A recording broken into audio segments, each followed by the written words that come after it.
Hello mathaholics, welcome to Nivan math academy. अगर अब तक आपने मेरा चैनल सब्सक्राइब नहीं किया है तो मेरे चैनल को सब्सक्राइब कीजिए, ठीक है। और आज का हमारे पास टॉपिक है ऑर्थोनॉर्मल सेट।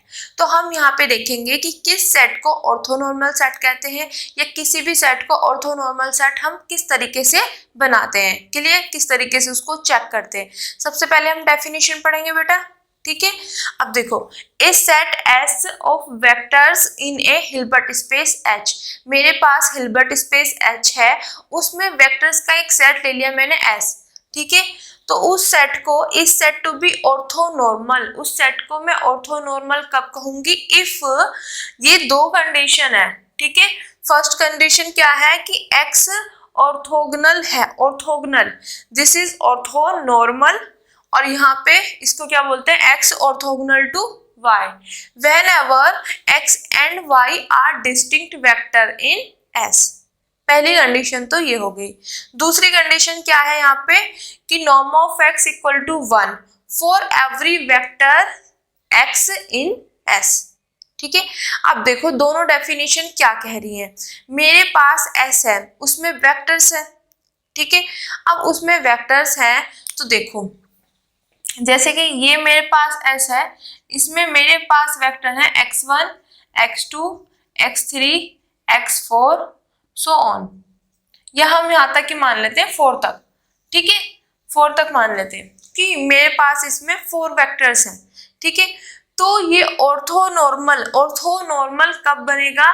ये ऑर्थोनॉर्मल बनेगा एक तो ये ऑर्थोगोनल की हेल्प से, ठीक है, और एक इसकी हेल्प से। इसको यूनिट वेक्टर बोलते हैं, ठीक है। जब किसी भी वेक्टर की नॉर्म इक्वल टू 1 हो जाती है तो उसको बोलते हैं हम यूनिट वेक्टर। इतना क्लियर? क्या बोलते हैं बेटा? Unit vector. अगर किसी भी वेक्टर की नॉर्म मेरे पास क्या हो जाए? इक्वल टू 1 हो जाए। जैसे यहाँ पे ये एक्स वेक्टर, इसकी नॉर्म क्या होगी? 1, तो यूनिट वेक्टर। अब पहली कंडीशन जो है वो ऑर्थोगोनल से रिलेटेड है, तो वो क्या कह रहा है कि x ऑर्थोगोनल टू y, मतलब x y के ऑर्थोगोनल हो whenever x and y are distinct vector in S। जो ये वेक्टर इसके ऑर्थोगोनल है तो यहाँ पे क्या है, जब ये ऑर्थोगोनल होगा तो ये डिफरेंट होने चाहिए, सेम नहीं होने चाहिए। अब इसका रीजन है कि बच्चा पूछेगा कि सेम क्यों नहीं होने चाहिए। देखो, सबसे पहली बात तो मैं एक स्टेटमेंट बोलूंगी, ये आपको मैंने प्रूफ करा चुकी है। हिल्बर्ट स्पेस में मेरे पास सिर्फ एक जीरो वेक्टर ऐसा वेक्टर है जो खुद के साथ ऑर्थोगोनल होता है। अगर देखो सेम सेम यहाँ पे हो गया तो इसका मतलब क्या? खुद के साथ ऑर्थोगोनल है। तो सिर्फ मेरे पास ऐसी कंडीशन सिर्फ जीरो वेक्टर के पास है, सिर्फ जीरो वेक्टर ही ऐसा वेक्टर है जो खुद के साथ ऑर्थोगोनल होगा, इसके अलावा कोई वेक्टर नहीं है। ये चीज मैंने आपको बताई है। अगर जनरली आप प्रूफ करना चाहते हो, यहाँ पे छोटा सा है, मैं वो बता देती हूँ। अगर बाई चांस मैं मानूं कि ये सेम, यहाँ पे बोला डिफरेंट, डिफरेंट क्यों बोला? अगर ये सेम के साथ ऑर्थोगोनल हो, मतलब खुद के साथ ऑर्थोगोनल हो, तब क्या होगा? ऑर्थोगोनल की कंडीशन के अकॉर्डिंग मेरे पास डेफिनेशन क्या होती है? अगर ये इसके साथ ऑर्थोगोनल है तो इसके साथ इनर प्रोडक्ट क्या बनाएगा? 0। इतना क्लियर? और मेरे पास नॉर्म में और इनर प्रोडक्ट में क्या रिलेशन होता है ये? तो मुझे सेम की सेम के साथ इनर प्रोडक्ट है तो नॉर्म में ऐसे लिख सकती हूँ, तो नॉर्म ऑफ x का स्क्वायर इक्वल टू 0। इतना क्लियर हो गया बेटा? अब आगे देखो, ये स्क्वायर में है तो ये मैं ये लिख सकती हूँ इक्वल टू 0। अब हमारे पास नॉर्म की कंडीशन क्या होती है? अगर किसी भी वेक्टर का नॉर्म 0 है तो इफ एंड ओनली इफ की कंडीशन होती है वो वेक्टर भी क्या 0 होगा? 0। अगर वेक्टर 0 है तो उस वेक्टर की नॉर्म 0 है, वेक्टर की नॉर्म 0 है तो वो वेक्टर 0 है। इतना क्लियर? तो यहाँ से मेरे पास ये है तो मैं ये लिख सकती हूँ बेटा यहाँ से x equal to 0 by this, ठीक है, क्लियर? तो देखो मैं यहाँ पे लेके चली x कि वो खुद के साथ क्या है? ऑर्थोगोनल है, तो वो बाद में मेरे पास क्या आ गया? 0 वेक्टर। तो सिर्फ आप कोई भी वेक्टर उठाओ बेटा, कोई भी वेक्टर उठाओ उसे खुद के साथ ऑर्थोगोनल बनाओगे तो वो लास्ट में मेरे पास जीरो वेक्टर ही बन जाएगा।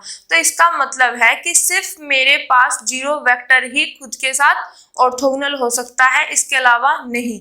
इसीलिए यहाँ पर डिस्टिंक्ट वर्ड का यूज किया गया है, ठीक है, कि डिफरेंट डिफरेंट के साथ ऑर्थोगोनल होंगे, सेम के साथ नहीं होंगे। सेम के साथ सिर्फ जीरो वेक्टर होता है।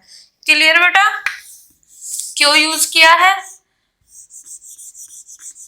अब देखो यहाँ पे रीजन भी बता दिया कि डिफरेंट क्यों लिया, क्योंकि सिर्फ जीरो वेक्टर ही हमारे पास खुद के साथ ऑर्थोगोनल होता है, ऑर्थोगोनल टू इटसेल्फ। क्लियर? तो यहाँ पे x orthogonal to y whenever, जब ये दोनों क्या हो, डिफरेंट हो, डिस्टिंक्ट वेक्टर हो, ठीक है, s में मतलब डिस्टिंक्ट वेक्टर हो। जैसे अगर मैं इसकी बात करूं तो यहाँ पे ये चार मेरे पास डिस्टिंक्ट वेक्टर है, तो x1 ऑर्थोगोनल हो x2 के साथ, मतलब ये दोनों यहाँ से ये और ये चीज डिफरेंट होनी चाहिए, ठीक है, सेम नहीं होने चाहिए। जैसे कि यहाँ पे अगर हम x1 अभी पहले इसी से बता देते हैं, ठीक है, इतना क्लियर ना। जैसे x2 है वो ऑर्थोगोनल हो x3 के, मतलब डिफरेंट होने चाहिए, सेम नहीं होने चाहिए। तो इसका कहने का मतलब क्या है कि x orthogonal to y, x y are distinct vector in s। तो कहने का मतलब ये है कि x s जो मेरे पास सेट है, सेट के अंदर जितने भी वेक्टर्स हैं वो क्या होना चाहिए, आपस में ऑर्थोगोनल होने चाहिए और वो सबके सब डिस्टिंक्ट होने चाहिए। उसके सारे के सारे वेक्टर ऑर्थोगोनल होने चाहिए, ठीक है, और क्या होने चाहिए में डिस्टिंक्ट। जैसे कि x1 का x2 के साथ, x1 का x3 के साथ, x1 का x4 के साथ, ठीक है, साइकिल की फॉर्म में चलाना है ऐसे, पहले इसका इसके, देखो इसका इसके साथ, इसका इसके साथ, फिर इसका इसके साथ ऑर्थोगोनल होने चाहिए। फिर ये चीज खत्म होगी, फिर x2 का इसके साथ, फिर इसके साथ, ठीक है, ये खत्म होगी, फिर इस पे चलो, इसका x4 के साथ, हो गया सारा फिनिश, ठीक है।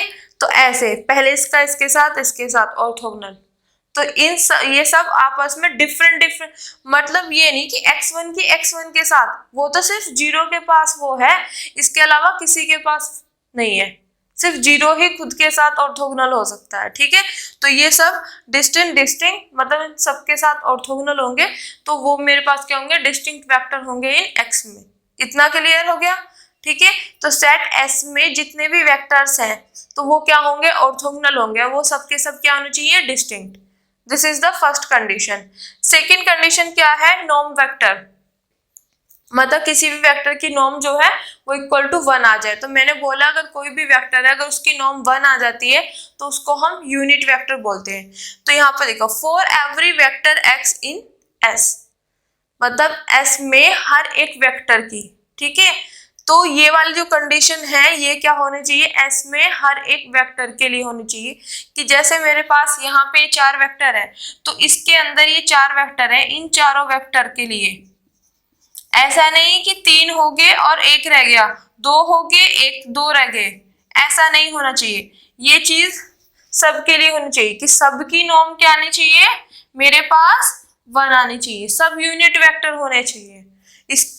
जिस सेट को भी हम ऑर्थोनॉर्मल सेट बना रहे हैं सबसे पहले तो उसके वेक्टर्स क्या होने चाहिए, ऑर्थोगोनल होने चाहिए, मतलब x ऑर्थोगोनल टू y, जहां पे ये क्या हो, डिस्टिंक्ट। तो सब डिफरेंट वेक्टर्स के साथ क्या होना चाहिए, ऑर्थोगोनल होने चाहिए, ठीक है। सेम के साथ क्यों नहीं हो सकते, क्योंकि ये सिर्फ प्रॉपर्टी जीरो वेक्टर के पास है। क्लियर। फिर दूसरी कंडीशन क्या है कि उसके अंदर जितने भी वेक्टर हो वो क्या हो, यूनिट वेक्टर हो, मतलब सबकी नॉर्म क्या हो, 1 हो। क्लियर। अगर कोई भी सेट मेरे पास ये 2 कंडीशन सेटिस्फाई कर देता है तो वो मेरे पास क्या बन जाता है, ऑर्थोनॉर्मल सेट। क्लियर। 2 कंडीशन कौन कौन सी, कि पहले तो उसके अंदर जितने भी वेक्टर हैं वो क्या हो, ऑर्थोगोनल हो, ठीक है, पर डिस्टिंक्ट होने चाहिए। ऐसा नहीं खुद के साथ ऑर्थोगोनल हो रहा है, ऐसा नहीं, एक दूसरे के साथ ऑर्थोगोनल होना चाहिए, ठीक है। क्लियर। क्योंकि खुद के साथ सिर्फ जीरो वेक्टर होता है, इसके अलावा कोई नहीं होता। अगर आप लेके भी चलोगे तो वो बाद में जीरो वेक्टर ही बन जाता है। क्लियर बेटा। दूसरी कंडीशन, उसके अंदर जितने भी वेक्टर्स हैं सबकी नॉर्म क्या होने चाहिए, इक्वल टू 1, मतलब वो सबके सब यूनिट वेक्टर होने चाहिए। इतना क्लियर हो गया बेटा ये डेफिनेशन, ठीक है। अब देखो अगली डेफिनेशन जो है वो मेरे पास है सीक्वेंस से रिलेटेड, वो बात सेम ही है, ठीक है। अब देखते हैं क्या है। ए सीक्वेंस फाइनाइट और इनफाइनाइट, मेरे पास कोई भी सीक्वेंस है तो वो फाइनाइट भी हो सकती है और इनफाइनाइट भी। क्लियर। किसके सीक्वेंस है, वेक्टर्स एक्सएन वेक्टर्स की एक फाइनाइट या इनफाइनाइट मेरे पास सीक्वेंस है, तो उसको ऑर्थोनॉर्मल सीक्वेंस में कब कहूंगी, देखो यहाँ पे ऑर्थोनॉर्मल सीक्वेंस कब कहूंगी, जब पहली प्रॉपर्टी देन सेकंड प्रॉपर्टी मेरे पास क्या हो जाए, सेटिस्फाई। तो फर्स्ट प्रॉपर्टी मेरे पास क्या है बेटा कि X I orthogonal to X J whenever I not equal to J, मतलब ये दोनों इक्वल ना हो। जैसे कि अभी आप देख सकते हो मैंने बोला अगर ये चीज आ जाए सेम की सेम से, क्या ये पॉसिबल हो सकता है, ये सिर्फ प्रॉपर्टी जीरो वेक्टर के पास है, तो सेम से सेम की तो लेंगे नहीं। तो यहाँ पे जो भी मेरे पास एक्स आई ऑर्थोगोनल होगा एक्स जे के, यहाँ पे आई जे क्या होना चाहिए, डिफरेंट, ठीक है। तो यही बात कहने वाली है कि एक वेक्टर किसी दूसरे वेक्टर से हटके दूसरे वेक्टर के साथ क्या हो, ऑर्थोगोनल हो, ठीक है। X I orthogonal to X J और ये दोनों क्या हो, डिफरेंट। जैसे 1 2 डिफरेंट है, 2 3 डिफरेंट है, 1 4 डिफरेंट है, इस तरीके से, ठीक है। क्लियर। तो डिस्टिंक्ट जितने भी मेरे पास उसके अंदर वेक्टर है वो क्या होने चाहिए, ऑर्थोगोनल। दूसरी चीज है उसके अंदर जितने भी वेक्टर्स हो सबकी नॉर्म क्या हो मेरे पास, इक्वल टू 1। देखो फॉर ऑल आई लिखा हुआ है तो मतलब उसके अंदर 4 वेक्टर हैं तो चारों वेक्टर की नॉर्म क्या होनी चाहिए, 1, ठीक है। क्लियर, समझ आ गया। एक्स आई का मतलब आई की वैल्यू मेरे पास 1 हो, 2 हो, 3 हो, 4 हो, वो चीज है। तो सेम चीज है ये भी और ये भी, ठीक है। ऑर्थोनॉर्मल सेट बनाने के लिए क्या करना पड़ेगा, पहले उस सेट के जितने भी वेक्टर्स हैं वो डिस्टिंक्ट वेक्टर के साथ, मतलब खुद के साथ नहीं बनाएंगे, डिस्टिंक्ट के साथ क्या हो, ऑर्थोगोनल हो, और उन सभी वेक्टर्स की जो नॉर्म हो वो इक्वल टू 1 हो। क्लियर। तो ये डेफिनेशन थी मेरे पास ऑर्थोनॉर्मल सेट की। एक इन्हीं डेफिनेशन से जो मैंने बनाई है ना, एक डेफिनेशन और बनाएंगे जो कि हमारे पास एग्जाम्पल में यूज होती है। क्लियर। तो इतना तो क्लियर हो गया ना कि कोई भी सेट आएगा अगर आपको पूछा जाए कि ऑर्थोनॉर्मल कैसे बनाओगे, तो पहले आप चेक करोगे क्या इसके डिस्टिंक्ट वेक्टर ऑर्थोगोनल है या नहीं है, ठीक है। इतना क्लियर। दूसरी चीज देखोगे कि क्या इसके जो वेक्टर्स हैं उन सभी की नॉर्म 1 आ रही है कि नहीं आई है, ठीक है। क्लियर। अगर ये दोनों चीज मेरे पास ट्रू हो जाती हैं तो वो ऑर्थोनॉर्मल बन जाएगा, इन दोनों में से अगर एक भी फॉल्स हो जाती है तो वो ऑर्थोनॉर्मल सेट नहीं बनेगा। ऑर्थोनॉर्मल बनने के लिए ये दोनों कंडीशन चाहिए, ठीक है। क्लियर बेटा। अब देखते हैं इससे रिलेटेड जो मैं अभी आपको डेफिनेशन बता रही हूँ जो एग्जांपल्स में यूज होता है। क्लियर। अब देखो बेटा हमने 2 डेफिनेशन बता चुके हैं, ठीक है। एक हमने बताई नॉर्मल जैसे हम सेट की बताते हैं, फिर हमने एक बताई है सीक्वेंस से रिलेटेड, ठीक है। अब देखो दोनों में सेम ही बात बोली गई थी कि हमारे पास सेट के अंदर जितने भी वेक्टर्स हैं या सीक्वेंस के अंदर जितने भी वेक्टर्स हैं, ठीक है, तो वो जब डिस्टिंक्ट होंगे तो उनकी इनर प्रोडक्ट कह रहे हैं वो ऑर्थोगोनल होने चाहिए, ठीक है। फिर सेट के अंदर जितने भी वेक्टर्स हैं सबकी नॉर्म क्या होनी चाहिए, 1 होनी चाहिए, मतलब वो सबके सब यूनिट वेक्टर होने चाहिए। यही चीज थी, ठीक है, कि सारे के सारे डिस्टिंक्ट वेक्टर क्या हो, ऑर्थोगोनल हो, और सबकी नॉर्म क्या हो, इक्वल टू 1 हो, मतलब यूनिट वेक्टर हो। दोनों में यही चीज थी। अब देखो हमने बोला कि यहाँ पे डिफरेंट यहाँ पे क्या हो, ऑर्थोगोनल हो, डिफरेंट क्या हो, ऑर्थोगोनल। अब देखो कोई एक वेक्टर है किसी दूसरे वेक्टर के ऑर्थोगोनल है, तो बाय डेफिनेशन ऑफ ऑर्थोगोनल हम क्या कहते हैं कि इसके साथ क्या हो, इनर प्रोडक्ट क्या हो, इक्वल टू 0। अगर 2 वेक्टर ऑर्थोगोनल है तो इसका मतलब क्या है कि इसके साथ क्या है, इनर प्रोडक्ट जीरो। इतना क्लियर हो गया ना। तो अब हमने वहां पे तो सिंपल पढ़ा था कि ऑर्थोगोनल डिस्टिंक्ट वेक्टर क्या हो, ऑर्थोगोनल हो और सभी वेक्टर्स की जो नॉर्म है वो इक्वल टू 1 हो। अब इसको हम दोनों को कंबाइन कर देंगे एक इनर प्रोडक्ट के तरीके से। अब देखो किस तरीके से करते हैं, ठीक है। इस सेट एस, मेरे पास कोई भी सेट एस होगा उसको हम ऑर्थोनॉर्मल सेट कब कहेंगे, इफ ई आई और ई जे का जो इनर प्रोडक्ट है, इसको बोलेंगे ई आई का ई जे के साथ इनर प्रोडक्ट है इक्वल टू, अगर ये आई और जे मेरे पास सेम होगी तो इसकी वैल्यू 1 आएगी, अगर ये डिफरेंट होगी तो इसकी वैल्यू क्या आएगी, 0 आएगी। अब ये कैसे बनी वो चीज ध्यान से सुनो बेटा। ए आई ई जे हमने ये चीज पढ़ा था, तो यहाँ पे क्या किया था हमने कि ये एक्स आई जो है ऑर्थोगोनल होगा टू एक्स जे के, और जहां पे आई और जे क्या होना चाहिए, नॉट इक्वल टू जे, मतलब डिफरेंट होने चाहिए। x1 है तो x2 है, x1 है तो x3 है, x1 है तो x4 है, x1 है तो x5 है, इस तरीके से, मतलब सेम नहीं होने चाहिए। ठीक है, सेम क्यों नहीं होंगे, क्योंकि सेम वेक्टर मतलब खुद के साथ ऑर्थोगोनल जो होता है वो सिर्फ 0 वेक्टर होता है, तो ये सब के सब डिफरेंट होने चाहिए। तो ये चीज मेरे पास थी, मैंने बोला कि एक वेक्टर किसी दूसरे वेक्टर के साथ ऑर्थोगोनल है तो इसका मतलब उसकी इनर प्रोडक्ट क्या आएगी, इक्वल टू 0। तो देखो ये कब आया मेरे पास, जब आई नॉट इक्वल टू जे। इतना क्लियर। तो देखो वही चीज है, यहाँ पे एक्स आई और एक्स जे लिखा हुआ मैंने, यहाँ पे ई आई ई जे। ठीक है, बात तो वही है कि मैंने यहाँ पे वेक्टर माने हुए E1, E2, E3, E4 इस तरीके से। ठीक है, क्लियर। तो E1 की E2 के साथ, E1 की E3 के साथ, E1 की E4 के साथ, इस तरीके से। अगर E1 की E1 के साथ इनर प्रोडक्ट होगी तो उसकी वैल्यू 1 आएगी, कहने का मतलब ये है। अब 1 कैसे आएगी, पहले हम उससे बता दें, जो हमारे पास पीछे डेफिनेशन है उससे रिलेट कर देते हैं इसको। ठीक है, अब देखो जब ये डिफरेंट है तो इनकी इनर प्रोडक्ट क्या आ रही है, 0। तो इसका मतलब जब ये और ये आई और जे डिफरेंट होंगे तो इसकी इनर प्रोडक्ट क्या आएगी मेरे पास, 0। तो ये केस तो फिनिश हो गया ना कि कैसे है ये डेफिनेशन। ये वाला पोर्शन किस तरीके से आया, क्योंकि हमने तो वहां पे ऑर्थोगोनल और यूनिट वेक्टर का पढ़ा था, यहाँ पे इनर प्रोडक्ट से रिलेटेड है, तो उसी से ये चीज बनाई गई है। ठीक है, क्लियर। अब आगे देखो बेटा, पहली कंडीशन तो जो हमारे पास ऑर्थोनॉर्मल सेट के लिए है कि क्या, कि एक वेक्टर दूसरे वेक्टर की क्या होना चाहिए, ऑर्थोगोनल होना चाहिए, और दोनों वेक्टर क्या होना चाहिए, डिस्टिंक्ट। तो ये केस तो मेरे पास हो गया। अब दूसरा है यूनिट वेक्टर का। अब यूनिट वेक्टर कैसे आएगा वो चीज देखो, हमने बोला कि हमारे पास जितने भी वेक्टर्स है उन सब का नॉर्म क्या होना चाहिए, इक्वल टू 1।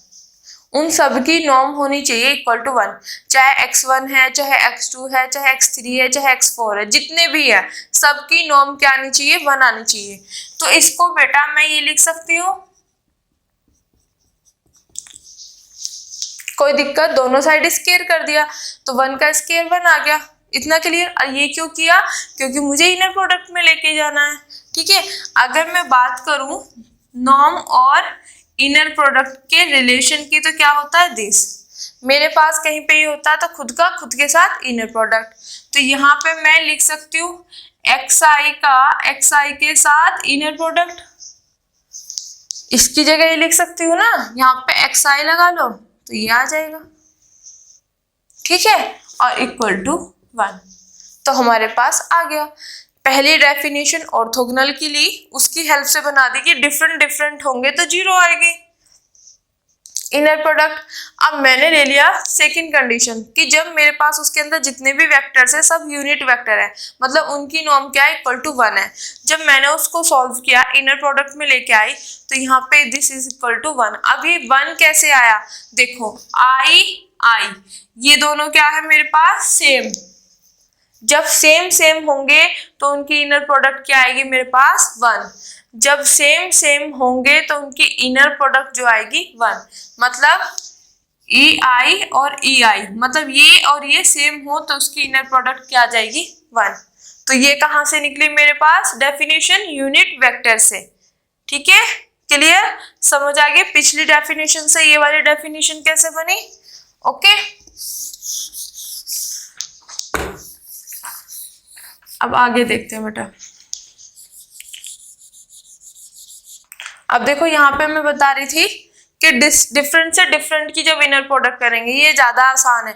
वहां पे पहले सबको एक दूसरे के साथ क्या दिखाओ, ऑर्थोगोनल दिखाओ, ठीक है, ये काम करना होगा। फिर सब के सब क्या होना चाहिए, यूनिट वेक्टर होना चाहिए। बट यहाँ पे मेरे को सिर्फ क्या चेक करना है, वेक्टर्स की इनर प्रोडक्ट निकालनी है, ठीक है। इनर प्रोडक्ट निकालने के बाद हमें देखना कि अगर ये सेम सेम है तो इसकी 1 आएगी, ठीक है, और डिफरेंट है तो 0 आएंगे, क्योंकि नॉट इक्वल टू है ना, मतलब डिफरेंट डिफरेंट हो गए तो 0, सेम है तो 1, ठीक है। सेम वही E1 की E2 के साथ इनर प्रोडक्ट, मतलब डिफरेंट डिफरेंट के साथ क्या हो जाएगी 0, और E1 की E1 के साथ ही क्या हो जाएगी 1, सेम की सेम के साथ। क्लियर, अब आगे देखते हैं इससे रिलेटेड एग्जाम्पल। तो आई होप ये वाली आपको समझ आ गई होगी। किसी भी सेट को ऑर्थोनॉर्मल सेट हम कब कहेंगे, जब हम उसके वेक्टर्स का क्या, जो उसके अंदर वेक्टर है मैंने ले लिए उनकी इनर प्रोडक्ट में करूं, अगर ये दोनों i और j सेम हुए तो 1 आ जाएंगे, डिफरेंट हुए तो 0 आ जाएंगे। मतलब i अलग j अलग, 1 2 2 3 इस तरीके से, 1 1 आगे तो 1, 2 2 आगे तो 1, मतलब सेम सेम पे 1, ठीक है। अब देखो बेटा आपको ज्यादा क्लियर होगा एग्जाम्पल से। अब एग्जाम्पल देखते हैं। इफ दिस ei और such that i belongs to this, ठीक है, is an orthonormal set in a Hilbert space H, तब मुझे ये चीज शो करनी है, ठीक है बेटा। नॉर्म ऑफ ei माइनस के ej इक्वल टू √2, मतलब कब, जब i और j दोनों क्या हो, डिफरेंट हो, ये चीज मुझे प्रूफ करनी है। तो सबसे पहले हम इसका जब सॉल्यूशन करेंगे ये चीजें लिखेंगे कि जो जो चीजें हमारे पास गिवन है वो लिखनी है। तो मेरे पास सिर्फ क्या गिवन है, गिवन है कि ये वाला सेट मेरे पास क्या है, ऑर्थोनॉर्मल सेट है, किसमें, हिल्बर्ट स्पेस में, सिर्फ इतना गिवन है। तो अगर ये सेट मेरे पास हिल्बर्ट स्पेस में ऑर्थोनॉर्मल सेट है तो by definition of orthonormal set मेरे पास क्या आ जाएगा, ei और ej का इनर प्रोडक्ट क्या होगा, इक्वल टू, अगर i और j सेम हुए तो 1, डिफरेंट हुए तो 0, ये वाले डेफिनेशन। अगर मेरे पास ये वाला सेट ऑर्थोनॉर्मल सेट है तो ऑर्थोनॉर्मल सेट की डेफिनेशन लगा दूंगी, तो वही डेफिनेशन मैंने यहाँ पे लिख दी कि ei और ej का जो इनर प्रोडक्ट होगा वो क्या होगा मेरे पास, अगर ये दोनों डिफरेंट डिफरेंट हुए तो 0 बन जाएगा, सेम हुए तो 1 आ जाएगा। और इसको ध्यान किस तरीके से रखना है, पहली कंडीशन है कि जो डिफरेंट डिफरेंट वेक्टर होते हैं वो ऑर्थोगोनल होते हैं, ऑर्थोगोनल है तो इनर प्रोडक्ट क्या आएगी मेरे पास 0। फिर दूसरी क्या है यूनिट वेक्टर, यूनिट वेक्टर है उसको जब हम इनर प्रोडक्ट में चेंज करेंगे तो वो हमेशा 1 ही आएगी सेम में, ठीक है, इस तरीके से। अब प्रूफ ये करना है मुझे, तो मैं ये वाला पोर्शन लेके चली, साथ में इसका स्केयर ले लिया। अब स्केयर क्यों लिया बेटा, क्योंकि मैं यहाँ पे इनर प्रोडक्ट में कन्वर्ट करूँ, क्योंकि मेरे को तो ऑर्थोनॉर्मल सेट में इनर प्रोडक्ट से रिलेटेड दिया हुआ है ना, तो मैं इसको क्या करूँगी इनर प्रोडक्ट में चेंज, ठीक है। तो इनर प्रोडक्ट में चेंज करने के लिए क्या करना होता है, हम नॉर्म का स्केयर करके चलते हैं, क्योंकि इनमें रिलेशन होता है दिस, ठीक है। तो मैंने इसका स्केयर कर लिया। अब देखो नॉर्म के अंदर कोई भी वेक्टर हो और उसका मतलब यहाँ पे स्केयर, इस नॉर्म का स्केयर हो गया, कोई भी वेक्टर है तो इसको इनर प्रोडक्ट में कैसे लिखें, खुद का खुद के साथ इनर प्रोडक्ट। तो यहाँ पे नॉर्म है, नॉर्म का स्केयर है, यहाँ पे मेरे पास वेक्टर है, तो इस वेक्टर का खुद के साथ क्या हो जाएगा इनर प्रोडक्ट, सेम से सेम। ये जो चीज आएगा इतना ध्यान रखना, नॉर्म का स्केयर, तो जो अंदर वेक्टर होता है उसका खुद के साथ इनर प्रोडक्ट होता है। क्लियर, इतना हो गया। अब हम यहाँ पे अप्लाई करेंगे इनर प्रोडक्ट की प्रॉपर्टीज। क्यों करेंगे, क्योंकि हमारे पास यहाँ पे ये हिल्बर्ट स्पेस है ना, तो हिल्बर्ट स्पेस क्या होता है मेरे पास, एक कंप्लीट इनर प्रोडक्ट स्पेस, ठीक है। हिल्बर्ट स्पेस जो होता है मेरे पास कंप्लीट इनर प्रोडक्ट स्पेस होता है। देखो हिल्बर्ट स्पेस क्या होता है, H कंप्लीट होता है और यहाँ पे इनर प्रोडक्ट IPS बोल देते हैं, इनर प्रोडक्ट स्पेस होगा। तो जब इनर प्रोडक्ट स्पेस होगा तो यहाँ पे इनर प्रोडक्ट की हम प्रॉपर्टीज लगा सकते हैं, तो वही काम करने जा रहे हैं। ठीक है, अब देखो यहाँ पे इनर प्रोडक्ट कैसे अप्लाई करना है। यहाँ पे इसकी इस पूरे के साथ इनर प्रोडक्ट, ठीक है, माइनस साइन इसकी इस पूरे के साथ इनर प्रोडक्ट कर दिया। ठीक है, अब देखो इसकी इसके साथ इनर प्रोडक्ट, फिर माइनस साइन आएगा और इसकी इसके साथ inner product, minus sign as it is, इसकी इसके साथ inner product, minus minus plus इसकी इसके साथ इनर प्रोडक्ट। ठीक है, पहले इसके साथ फिर इसके साथ, फिर साइन जो है वो लगा दो, फिर इसके साथ फिर इसके साथ, इस तरीके से।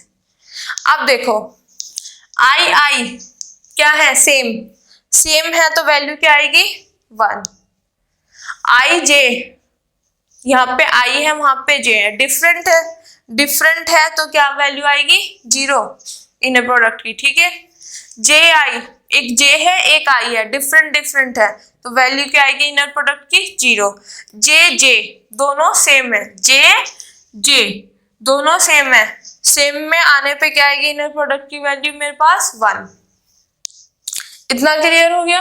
ठीक है, तो 1 + 1 कितने हो जाएंगे मेरे पास यहाँ पे 2। ठीक है, taking square root on both side, तो मेरे पास इसकी वैल्यू क्या आ जाएगी ये। अब देखो जब भी हम किसी भी नंबर का स्क्वायर लेते हैं, सॉरी स्क्वायर नहीं, s² = 2 है मेरे पास। ठीक है, तो अगर मैं स्क्वायर रूट लेती हूँ तो मेरे पास क्या आ जाएगा +-2 आता है। ठीक है, बट यहाँ पे तो मैंने सिर्फ प्लस वाला पोर्शन लिखा है। क्यों, देखो यहाँ पे भी मेरे पास क्या आएगा, देखो +-√2 आया। ठीक है, बट मेरे पास नॉर्म की प्रॉपर्टी होती है कि मेरे पास किसी वेक्टर की नॉर्म क्या होती है, > = 0। या तो ये मेरे पास > 0 होगा या =0 होगा, नेगेटिव कभी भी नहीं होता। और इसका मतलब क्या है, -√2 और +√2। तो मेरे पास या तो पॉजिटिव होगी या 0, तो पॉजिटिव जहां है वहां तो हमने क्लिक कर दिया, बट नेगेटिव तो हो ही नहीं सकती, तो दिस इज कैंसिल। इतना क्लियर ना। ऐसे ही करते हैं ना, x² = 2, तो x² मतलब उसकी वैल्यू क्या हो जाती है हमारे पास, x² = 2, तो इसकी वैल्यू क्या होगी +-√2, इस तरीके से होती थी। ठीक है, स्क्वायर = 2। इतना क्लियर हो गया बेटा। तो हम इसमें ये ऑर्थोनॉर्मल सेट लेके चले थे, तो बाय डेफिनेशन ऑफ ऑर्थोनॉर्मल हमने यूज किया और इसको इसके इक्वल ले आए। और ये कब आया, जब आई और जे मेरे पास क्या है डिफरेंट, मतलब not equal to J, I not equal to J. तो आई होप ये चीज आपको क्लियर होगी कि अगर आपको कोई भी पूछे कि ऑर्थोनॉर्मल सेट क्या होता है, सबसे पहले कि उसके जितने भी वेक्टर्स हैं, डिस्टिंक्ट वेक्टर, वो ऑर्थोगोनल होने चाहिए, सेम नहीं होने चाहिए। सेम वेक्टर ऑर्थोगोनल नहीं होंगे क्योंकि सिर्फ 0 वेक्टर ही ऑर्थोगोनल होता है खुद के साथ। ठीक है, दूसरी चीज है कि सारे के सारे वेक्टर क्या होने चाहिए, यूनिट वेक्टर, क्योंकि सबकी नॉर्म क्या आनी चाहिए 1, ये होगी। ठीक है, और इनर प्रोडक्ट में उसको कैसे करते हैं कि जब मेरे पास वो डिफरेंट होंगे तो उनकी इनर प्रोडक्ट क्या आएगी 0, अगर वो सेम हो जाते तो उनकी इनर प्रोडक्ट क्या आ जाएगी 1। ठीक है, तो आई होप आज का लेक्चर आपको अच्छे से समझ आया होगा। अगर आपको मेरी वीडियोस, मेरे लेक्चर्स पसंद आ रहे हैं तो please like, share and subscribe, और उन बच्चों तक जरूर पहुंचाएं जिनको इनकी नीड है। Thank you so much.